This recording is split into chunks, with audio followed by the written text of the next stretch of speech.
Hello everyone, চলে আসলাম নতুন আরও একটা ব্লগ নিয়ে। তো আজকে আমার বিকেলবেলা একটু আলুর দম খাইতে ইচ্ছা করতেছিল। তো যেহেতু মনে চাইতেছে, তো তাড়াতাড়ি করে একটু খাইতেই বানাইলে আবার পরে একটু ভুলে দাম মনে।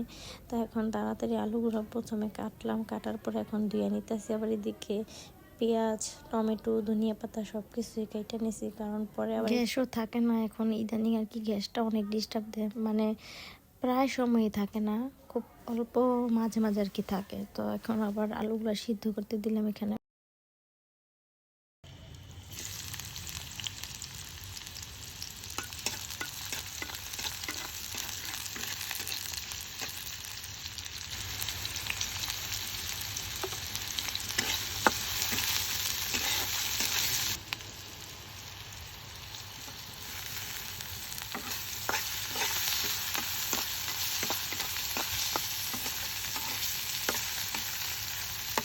দেখি আবার তেলের মধ্যে যখন পেঁয়াজ, তারপরে আদা রসুন বাটা ওগুলো দিয়ে পেঁয়াজটা ভালো করে ভাজা ভাজা করছি। এখন আবার সামান্য পরিমাণ হলুদ, তারপরে মরিচের গুঁড়া, তারপরে ধনিয়া গুঁড়া, জিরা গুঁড়া, যা যা আছে সব পদের মশলা দিয়ে একটু ভালো করে কষাতে হবে।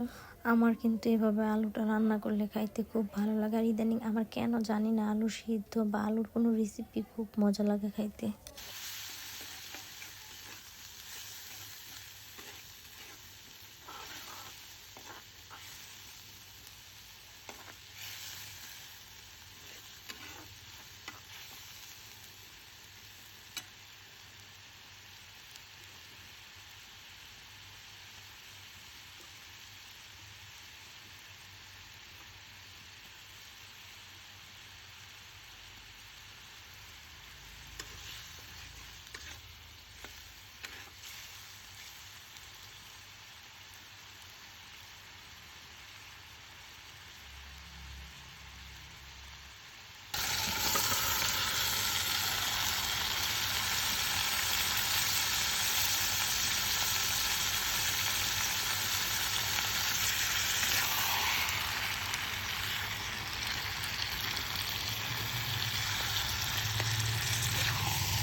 তো তোমাদের কাছে আমার এই আলুর রেসিপিটা কেমন লাগলো অবশ্যই কিন্তু কমেন্ট করে জানাবে। আর এখানে একটু বেলের শরবত বানাইছি আজকে ইফতারের সময়, তো ওই শরবতটাই তোমাদের সাথে শেয়ার করতেছি। যে দেখো, এটা খাইলে কিন্তু অনেক উপকারিতা, তোমার ডায়াবেটিস, তারপর আরও কী কী রোগের জন্য যে এই বেলের শরবতটা খুবই উপকারিতা। তো আজকের ব্লগটা যদি তোমাদের কাছে ভালো লেগে থাকে তাহলে কিন্তু অবশ্যই লাইক, কমেন্ট, শেয়ার, একটা সাবস্ক্রাইব করতে বলবে না। তো এই তো সন্ধ্যার সময় আমি একটু ইফতার করতেছিলাম সবার সাথে। তো আজকের ব্লগটা এই পর্যন্তই। সবাই ভালো থাকো, টাটা, বাই বাই, আল্লাহ হাফেজ।